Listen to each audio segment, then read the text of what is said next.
Biz mavzuyimizni modul 3 dan boshlaymiz. Biz bu modul 3 ni dunyoqarashni o'zgartirish va qanday qilib tashkilotni shakllantirish deb ataymiz. Siz birinchi navbatda o'zlashtirishingiz kerak bo'lgan asoslardan biri bu to'g'ri fikrlashni shakllantirishingizdir. Men bir narsaga juda ko'p marta amin bo'ldim. Sizni biznesga bo'lgan munosabatingiz sizni parvozingizni balandligini belgilab beradi. Men aminmanki, har birlaring bilasizlarki, har qanday jarayonda insonning motivatsiyasi katta ahamiyatga ega. Bu nafaqat bu yo'nalishda, balki har qanday siz intilayotgan muvaffaqiyat yo'nalishiga tegishli. Sizni tashkilotingizni qay darajada rivojlanishi sizni munosabatingiz, sizni strategiyangiz, sohangizga bo'lgan mehr-muhabbatingizga bog'liq. Bu yo'nalishda muvaffaqiyatning asosiy omillaridan biri bu an'anaviy strategiya va konsepsiyalar har doim ham ma'lum bir faoliyat uchun to'liq qo'llanilmasligini anglab va qabul qilishdir. Bu auditoriyada o'tirgan 200, 220, 230 insonlarning hammalarini har xil yo'nalishlar bo'yicha yetarlicha tajribasi bor. Aminmanki, siz shug'ullanayotgan o'sha yo'nalishingiz bo'yicha ta'lim olgansiz va o'zlashtirgansiz. Bu juda ham yaxshi agar siz o'sha yo'nalish bo'yicha shug'ullanayotgan bo'lsangiz. Lekin tan olishimiz kerakki, har bir yo'nalishni muvaffaqiyatli qiladigan strategiyalar bir-biridan tubdan farqlanadi. Bizning faoliyatimizning strategiyasi anchagina soddaroq. Siz bu faktlarni anglab yetishingiz va bir-biridan farq qilishini qabul qilishingiz kerak. Olaylik, siz basketbol jamoasi murabbiysiz. Siz jamoangiz g'olib bo'lishini xohlaysiz. Siz buning uchun suzish strategiyasidan foydalanmaysiz. Xuddi shunday, siz suzish uchun basketbol strategiyasidan ham foydalanmaysiz. Agar siz basketbol murabbiysi bo'lsangiz, basketbol strategiyasidan, suzish murabbiyi bo'lsangiz, suzish strategiyasidan foydalanasiz. Badminton strategiyasini siz albatta futbol uchun foydalanmaysiz. Barchasi sport, lekin bir-biridan tubdan farq qiladi. Siz ham bu yo'nalishda bir qancha keraksiz, eskirgan fikrlash dunyoqarashingizdan qutulishingiz, o'zgartirishingiz kerak. Men sizlarga buni umuman keraksiz, foydasi yo'q demayman. Shunchaki har doim ham bizning yo'nalishimizga mos kelavermaydi. Misol uchun, an'anaviy ko'rinishdagi biznes va umumiy korporativ dunyoning asosiy g'oyalaridan biri shundaki, odam qanchalik ko'p aloqaga, tanish-bilishga ega bo'lsa, u shunchalik rivojlanadi. Biz bu haqda oldin ko'p eshitganmiz, to'g'rimi? Aytaylik, siz Germaniyaning Frankfurtidan restoran ochishga qaror qildingiz. Juda ham ajoyib. Siz Germaniyaga bordingiz, siz juda kuchli oshpazsiz va siz u yerdan restoran ochishni xohlaysiz va siz uni Frankfurtdan ochyapsiz. Lekin sizni u yerda hech qanday tanishingiz yo'q va boshqa tomondan butun umri davomida Frankfurtda yashagan, butun boshli tanishlarga ega bo'lgan Bernard bor va u ham u yerdan restoran ochishga qaror qiladi. Nima deb o'ylaysiz? Qaysi bir restoran ko'proq muvaffaqiyatga erishadi? Bernardniki, to'g'rimi? Chunki uni ko'pchilik taniydi. Ko'p insonlar uni restoraniga tashrif buyuradi. Ayni mana shu an'anaviy eskicha fikrlashdir. Eslab qoling, men dunyoqarash so'zini xuddi nuqtai nazarni o'zgartirish so'zidek ishlataman. Bu degani siz nuqtai nazaringizni o'zgartirishingiz kerak degandir. Bu nuqtai nazarni o'zgartirish uchun siz bu o'quv kurslaridan o'tishingiz va har kuni buni takrorlashingiz kerak. Chunki nuqtai nazarni o'zgartirish yetarlicha murakkab. Siz ma'lum bir qarashlaringizdan xoli bo'lishingiz qiyin kechadi. Shuning uchun siz buni har kuni takrorlashingiz, shug'ullanishingiz kerak. Biz ko'p yoshlarni qancha tanish bilishing ko'p bo'lsa, shunchalik seni yorqin kelajak kutadi deb o'rgatamiz. Men ko'p ota-onalarni bilaman. Farzandini eng zo'r oliygohlarga yuborish uchun juda qattiq mehnat qilib ishlashadi. Nafaqat ta'lim olishlari uchun, tanish-bilish orttirishlari uchun. Keling, atrofimizga diqqat bilan nazar solaylik. U tanish-bilishlar oshna-og'aynilar sistemasida ishlaydi. Aytaylik, sizni yuqori lavozimda ishlaydigan tanishingizni olaylik. U yangi xodim izlayapti. Bu yerda nima sodir bo'ladi? U shunday fikrlaydi. U mening maktabdagi yaqinim. U meni qarindoshimni tanishi. Qarindoshimni aytishi bo'yicha unga ishonsa bo'ladi. Hammasi aynan shunday sodir bo'ladi. Dunyo shunday qurilgan. Aynan shuning uchun ko'p ota-onalar farzandlarini eng zo'r oliygohlarga joylash uchun juda qattiq mehnat qilishadi. Nafaqat ta'lim olishlari uchun, tanish-bilish orttirib ko'paytirishlari uchun. Sotuv sohasi falsafasi shundaki, qancha ko'p sotsang, shuncha ko'p daromad olasan. Sotuv sohasida bu juda yaxshi ishlaydi. Agar siz sotuv sohasida ishlasangiz, sizni daromadingiz sotuvingizni obyomiga bog'liq bo'ladi. Hatto shunda ham siz do'koningizga yaxshi ishchi olishni istasangiz, uni tanish bilishlaringiz orasidan qidirmaysizmi? Bu haqiqat-ku. Siz uni u shaharni yarmini tanigani uchun yoki boshqa bir yigitni boshqa bir shaharni yarmini bilgani, tanigani uchun yonlashni xohlaysiz. U bizni distributorlik faoliyatimizga juda ham to'g'ri keladi, chunki uni juda ko'p tanishlari bor. Ko'pincha insonlar ayni shunday fikrlash bilan bu sohaga kiradi va muvaffaqiyatsizlikka uchrashadi. Men bu haqda deyarli har kuni eshitaman. Albatta, bu yerdagi ko'pchilikda ham shunday g'oya, fikrlar bo'lgan. Ishonchim komilki, haligacha bizning biznesda muvaffaqiyat sari intilayotganlar ichida ham haligacha shunday fikrlaydiganlar mavjud. Men bu insonni jamoamga qo'shishni xohlayman, chunki u yarim bir kvartalni taniydi. Men bu insonni jalb qilishni xohlayman, chunki uni tanish bilishlari ko'p. Bu yigit yaxshi bir organizatsiyani yuqorisida turadi. Tushunyapsizmi, nima nazarda tutyapman? Qanchadan qanchangiz shunday fikrlash girdobiga tushgansiz? To'g'risi hamda nima qilasiz o'zingizni aldab? Misol uchun meni olaylik. Meni ham xuddi shunday fikrlaganlar qatorida bo'lganman. U ro'yxatdan o'zimni olib tashlamayman. Bu juda ham ommalashgan an'anaviy fikrlash, chunki bizni aynan shunday tarbiyalashgan. Men bu insonni jamoamga qo'shishni xohlayman, chunki uni tanish bilishlari ko'p. Agar bu yo'nalish shunaqangi tanish bilishlari ko'p insonlar uchun bo'lganida, bu hamma uchun ochiq bo'lmasdi va biz ko'rsatayotgan taqdimot yolg'on bo'lgan bo'lar edi. Bu faoliyatning jozibadorligiga sabab hamma uchun ochiqligi emasmi? Nima hammada ham ko'p tanish bilishlar bormi? Yo'q. Demak, biz boshqa yo'l izlashimiz kerak. Biz boyagi fikrlashlardan xalos bo'lishimiz kerak. Agar siz bu sohada ishlashni, rivojlanishni istasangiz, biz ishonch va ta'sir doirangiz deb ataydiganlar bilan ishlashni o'rganishingiz kerak. Siz ayni shu ta'sir va ishonch doirangiz bilan ishlashni o'rganing. Hammada ham minglab tanishlar yo'q. Hammada ham uning uchun ishlagan 10 minglagan xodimlari yo'q. Lekin hammada ishonch va ta'sir doirasi bor. Men haqmanmi? Men ishonch va ta'sir doirasi haqida gapirganimda, siz gapirgan gaplaringizga ishonadigan insonlar jamoasini nazarda tutaman. Qachon men bu biznesni boshlaganimda, bor yo'g'i 2 inson bilan bu biznesni boshlaganman. Xuddi sizlar kabi. Men magazin yonidan o'tib ketayotganimda Ferdi Valentinoni uchratdim. O'sha payt u eskalatordan pastga tushib ketayotgandi. U meni ko'rdi-da, Ferdi, salom. U mendan so'radi, "Sen hali ham boyagi kompaniyangda ishlayapsanmi?" U men bunga qadar ishlagan kompaniyam edi. Men unga, "Yo'q, men ketdim" dedim. U hayron bo'lib, "Sen ketdingmi?" dedi. Chunki men u kompaniyada juda yaxshi pul ishlagandim. U mendan "Hozir nima bilan shug'ullanyapsan?" deb so'radi. Men unga "Boshqa bir kompaniyada ishlayapman" dedim. U menga qarab, "Bo'ldi, men ham bu biznes bilan shug'ullanaman, Jo" dedi. Men unga "Shoshma, balkim oldin senga biznes planni ko'rsatarman." U eskalatordan tushib ketayotgan joyda, "Yo'q, men hozir juda shoshyapman. Vaqtim yo'q. Ertaga menga qo'ng'iroq qil. Sen bilan ko'rishamiz. Sen menga planni ko'rsatib berasan." U yo'lda davom etarkan, takror "Men ham bu bilan shug'ullanaman, meni chetda qoldirma" deya ta'kidladi va ketdi. U meni birinchi kunim edi va o'yladimki, men bu biznesdan yaxshigina pul ishlayman. Bu bor haqiqat. Bu meni qarindosh singlim bilan ham sodir bo'lgandi. U menga, "Jo, bu bilan men ham shug'ullanaman. Men bu faoliyat to'g'risida ko'p ma'lumotga ega emasman. Bu yaxshi kompaniyami yoki yo'qmi bilmayman. Lekin sen u yerdamisan, demak men ham u yerda bo'laman." Mana u menga nima deb javob bergan. "Agar sen menga bu bilan shug'ullanish kerak desang, men albatta qo'shilaman." Mana nimani ishonch va ta'sir doirasi deb ataymiz. Men boshlang'ich 4 hafta ichida $15,000 pul ishladim. 15,800 qancha ham. Aniq qanchaligi eslolmayman. Qolgan bolalarning sarf xarajati uchun. Lekin men bor yo'g'i 2 insonni jalb qilganman. Ko'pchilik, seni boshqa bir kompaniyada 20 mingdan ziyod tanishing bo'lganda, shuning uchun sen shuncha pul ishlading deb o'ylagandi. Yo'q, men hammasini noldan boshlaganman. Men eng yaqin do'stim Ferdi bilan to'qnash kelganman. Shunday qilib boshlaganman.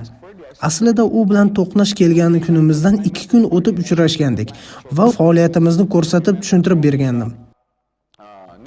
Biz boyagi eskalatorning yonidagi kafeda o'tirib suhbatlashgandik.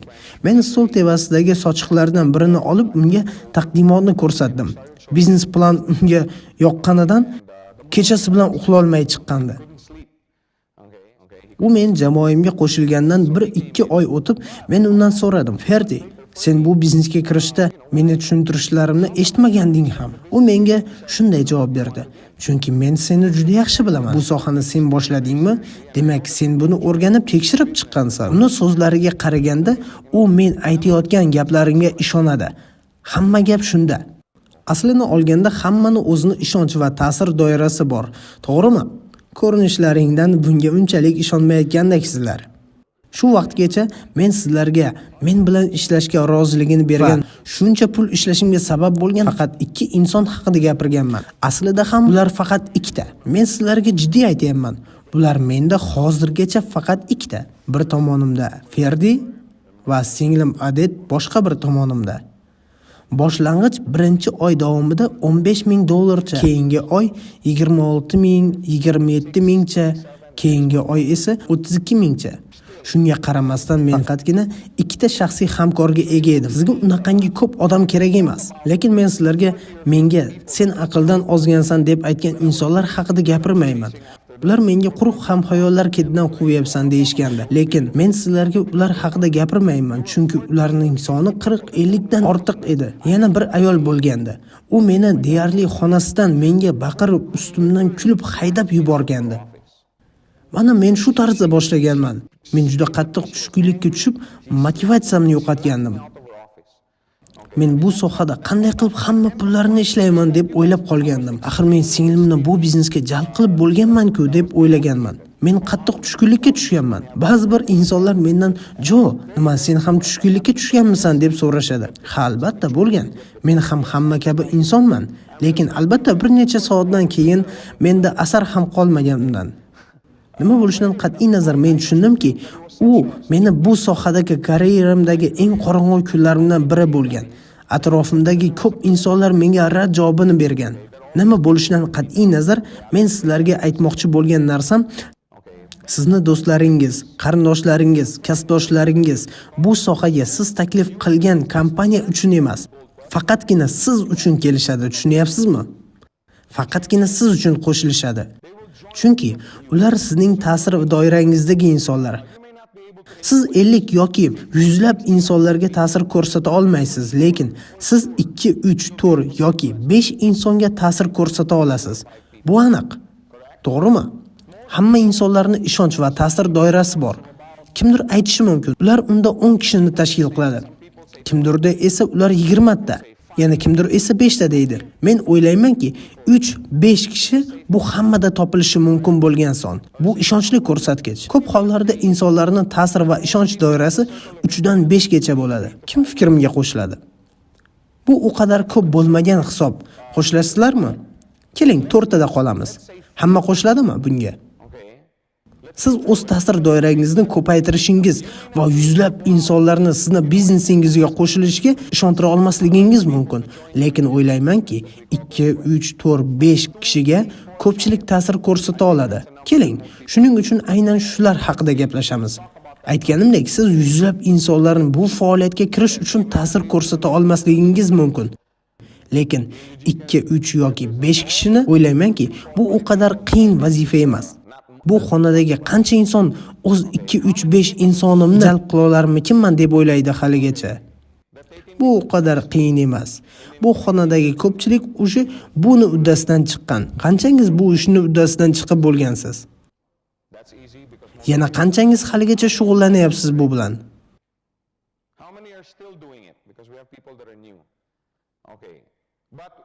Qanchangiz 2, 3 yoki 4 inson yetarli deb hisoblaydi? Albatta, aslida siz o'zingizni ishonch va ta'sir doirangizdan foydalansangiz, 10 minglagan bunday tanishlaringiz bo'lishi mumkin emas.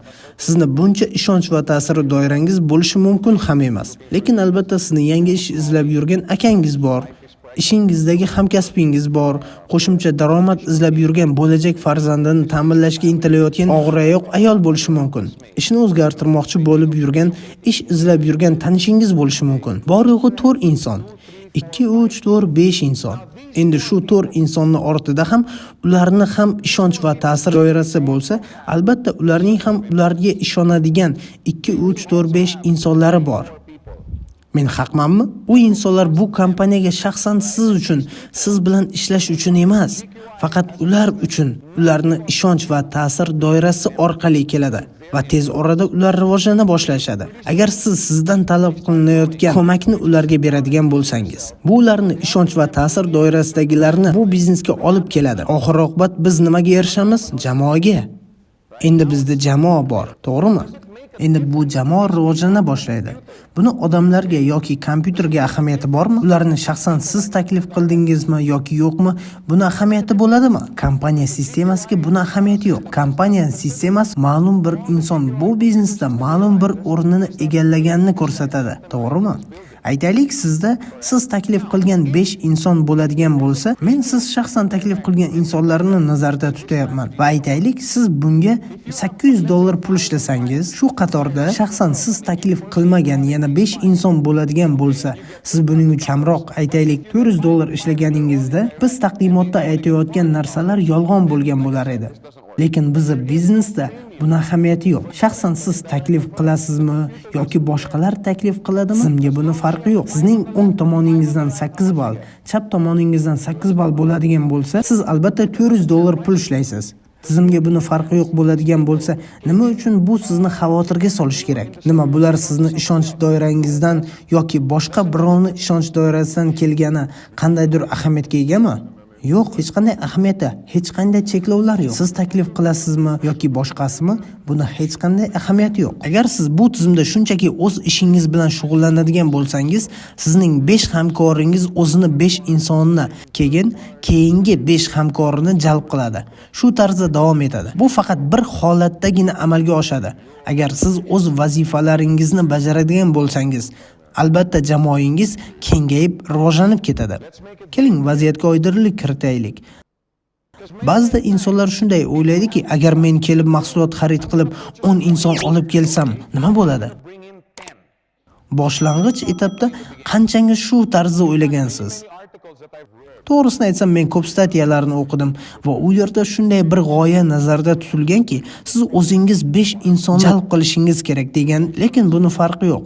Siz o'zingiz shaxsan 5 insonni jalb qilasizmi yoki yo'q, nima bo'lishidan qat'iy nazar, yashil rangda belgilangan joylar sizni shaxsiy taklifingiz orqali kelgan insonlarni anglatadi. Agar sizning shaxsiy taklifingizdan 8 ball bir tomondan, 8 ball ikkinchi tomoningizdan bo'lsa, qancha ishlaysiz? $400. Agar sizning jamoangiz orqali ham xuddi shuncha ball bo'ladigan bo'lsa, bu sizga qancha pul keltiradi? Xuddi o'shancha, $400. Ko'ryapsizmi? Hech qanday farqi yo'q. Bilasizmi, ko'p insonlarni o'zlarini aytaylik 4 hamkorlarini olib kelganlaridan keyingi xatolari nimadan iborat ekanligini men sizlarga Singapurda bo'lib o'tgan dars jarayonidagi bir voqeani aytib beraman. Bir inson butun dars jarayonida unga tinimsiz insonlar rad javobini berayotgani haqida gapirdi. U shu darajada nolib gapirdiki, men esa unga rahmim kelib dars oxirida uni oldiga borib, "Janob, bu yerda yana 2-3 kun bo'laman. Undan so'radim, sizga o'ng va chap tomoningizdagi hamkorlaringizni jalb qilishga ko'maklasha olamanmi? Men sizga yordamlashaman" dedim. U menga yo'q. Menda o'zi o'ng va chap hamkorlarim bor. Men hayron bo'lib so'radim, ular sizda bormi? U ha, o'ng tarafimda 3 ta, chap tarafimda 2 ta deb javob berdi. Men unga muammo nimada unda dedim. U esa shu 4-5 kun ichida 50-60 insonga taklif qildim, lekin ularning hammasi menga rad javobini berishdi. U meni o'ylantirib qo'ydi. U yigitni bu biznesga bo'lgan yondashuvi tak-tagidan noto'g'ri edi. Nima sodir bo'ldi? U bu biznesga olib kirgan, aytgan 2-3-5 insonni tashlab qo'ygandi. U nima qilishga harakat qildi? U o'zi 100 insonni bu biznesga jalb qilishga harakat qildi va ular unga rad javobini berishdi. Insonlar o'zlari yuzlab insonlarni jalb qilishga harakat qilishadi. Bu esa ayni shu yigit qilgan katta xato edi. Ayni shuning uchun ham u muvaffaqiyatsizlikka uchradi. U shu qadar tushkunlikka tushgandiki, men undan so'radim, "Seni o'ng va chap tarafingdagi 5 insonga nima qildi?" U menga "Bilmayman. Ular o'zlarining jamoalarini tuzishlari kerak.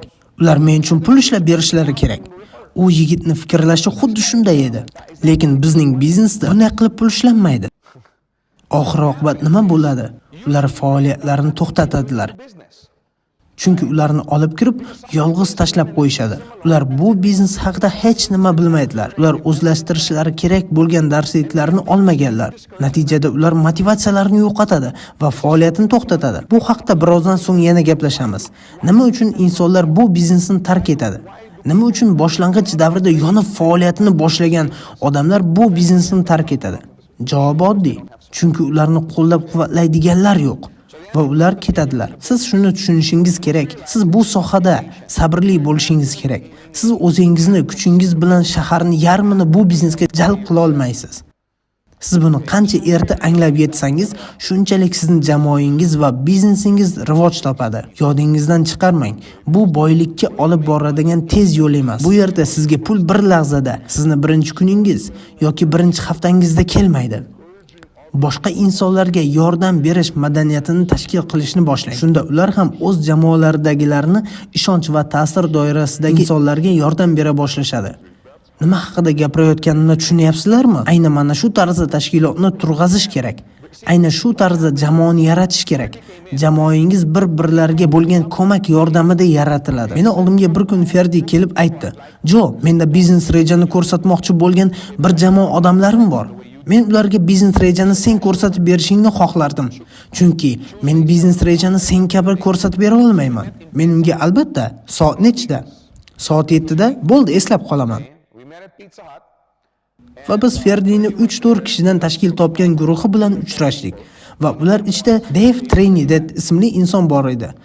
Haligacha yaratganga ham aytaman, o'sha yerda Dave Trinidad bo'lganligiga, lekin men o'sha damgacha uni tanimasdim. Lekin buni kompyuterga qizig'i bormi? Men ularga faoliyatimiz haqida ma'lumotni yozib ko'rsatib berdim va Dave Freyga qaradi-da, juda ham yaxshi.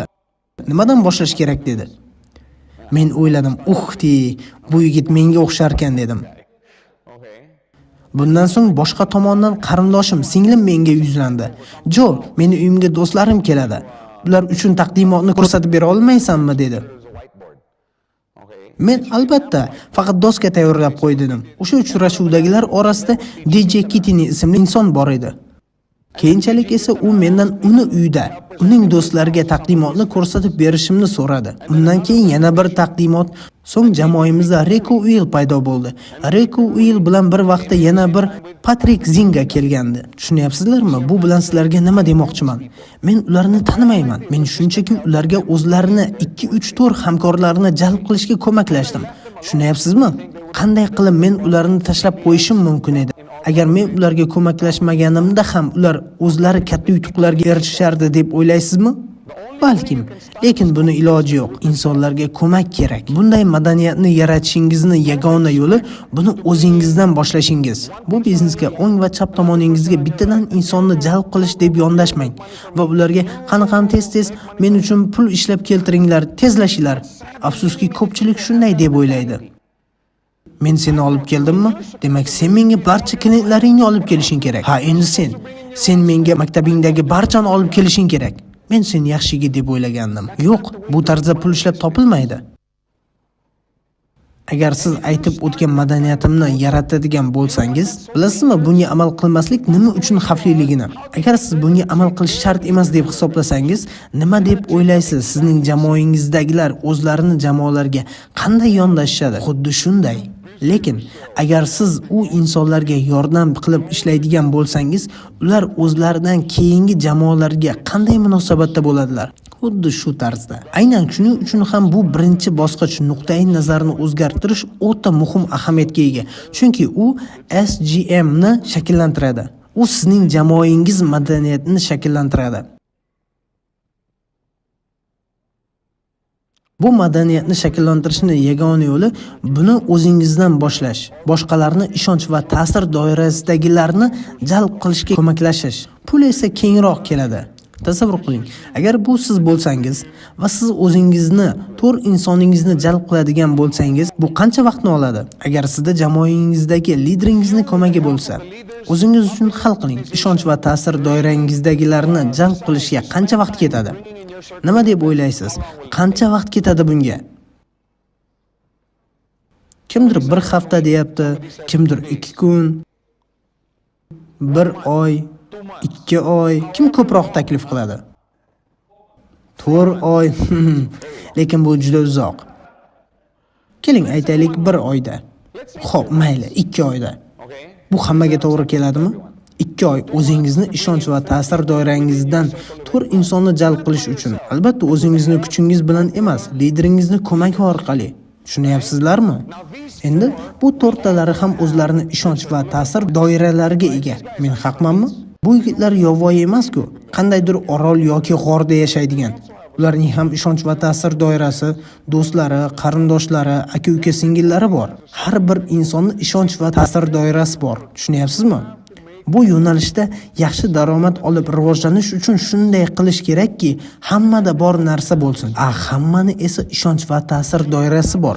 Agar sizga va aytgan narsangizga ishonadigan 2-3-4 insondan tashkil topgan ishonch va ta'sir doirasi bo'lmasa, demak siz noto'g'ri seminardasiz. Demak siz boshqa bir narsada qatnashishingiz kerak. Agar sizni gapingizga ishonadigan 2-3 insonni jalb qila olmasangiz va suhbatni ahamiyatini, mohiyatini tushuntirib bera olmasangiz, demak siz noto'g'ri seminardasiz. Lekin unutmang, har bir insonda 2-3-4 insondan tashkil topgan ishonch va ta'sir doirasi bor. Siz ularga ta'sir ko'rsata olasiz va u to'rttalasini ham 2-4-5 insoni bor. To'g'rimi? Siz u to'rttalasiga o'zlarini 4 hamkorlarini jalb qilishga ko'maklashasiz va sizning jamoangizda endi 20 ta inson bor. Nima siz ularni 16 tasini shaxsan taniysizmi? Buni qandaydir ahamiyati bormi? Xuddi sizlardek bu 16 tasini ham 4 tadan ishonch va ta'sir doirasi bo'ladi. Nima endi siz bu 16 tasiga yolg'iz o'zingiz ko'maklashasizmi? Nima sizni 4 insoningiz ko'maklashmaydimi? Bu siz ularga yordam berasizmi yoki yo'qmi, shunga bog'liq. Agar siz ularga vaqt ajratadigan bo'lsangiz, albatta ular sizga ko'maklashadi. Agar siz ularni shunchaki tashlab qo'yadigan bo'lsangiz, ular ham jamoangiz rivojlanayotganda sizga ko'maklashmaydi. Endi sizni jamoangizga qo'shilgan 16 insonni olsak, aniqrog'i endi ular 64 ta. Nima deb o'ylaysiz? Nima ular yovvoyimi? Yo'q. Ularning ham do'stlari, qarindoshlari, hamkasblari bor. Endi u 64 inson o'zlarini hamkorlarini jalb qiladigan bo'lsa, sizning jamoangiz endi 256 dan tashkil qiladi. Va yana siz ularni shaxsan tanirmidingiz? Kompyuterga siz ularni shaxsan taniysizmi yoki yo'q, qandaydir ahamiyati bo'ladimi? Bundan so'ng nima bo'ladi? Har bir 64 insonni 3-4-5 atrofida ishonch va ta'sir doirasi bo'ladi. Endi sizning jamoangizga 1000 dan ziyod jalb qilingan hamkorlaringiz bor. 1000 dan ziyod hatto siz tanimaydigan insonlar, lekin sizning jamoangiz yordamida jalb qilingan. Bu yo'nalishda shu tarzda pul ishlanadi. Har bir insonga o'z ishonch va ta'sir doirasi bilan ishlashni o'rgating. Birinchi navbatda yuragingiz bilan qabul qilishingiz kerak bo'lgan narsa o'zingizni ishonch va ta'sir doirangiz bilan ishlashingizdir. Oxir-oqibat xuddi shu narsani o'zingizdan keyingilarga o'rgating. Agar sizning jamoangizdagi birontasi, bu yigit palon organizatsiya prezidenti, bu yigit ministr palon, bu yigit shahar senatori. Stop. Biz bunday ishlamaymiz. Biz o'zimizning 3-4-5 kishidan tashkil topgan ishonch va ta'sir doiramiz bilan ishlaymiz va bundan so'ng ularning ishonch va ta'sir doirasi bilan ishlaymiz. Buni ularga o'rgating. Yodingizdan chiqarmang.